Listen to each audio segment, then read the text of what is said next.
Hi hello welcome back to our channel. ఈరోజైతే వరలక్ష్మీదేవికి నైవేద్యంగా శనగలు ఎలా సమర్పించాలో చూద్దాం. ముందుగా ఓవర్నైట్ ఇలా శనగల్ని నానబెట్టుకోండి. అవి నానాక బాగా వాష్ చేసుకుని బాయిల్ చేసుకోవాలి.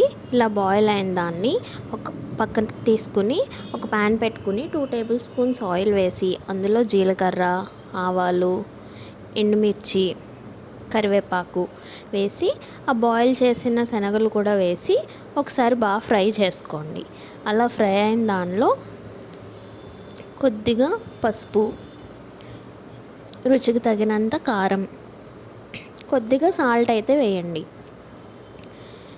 ఇలా వేసిన దాన్ని ఒకసారి బాగా కలుపుకొని ఒకసారి ఫ్రై చేసుకోండి, ఆయిల్ అంతా సపరేట్ అయ్యే వరకు. అంతే, చాలా క్విక్గా అయిపోయే స్నాక్ రెసిపీ రెడీ అయిపోతుంది. ఒక నైవేద్యం రెడీ.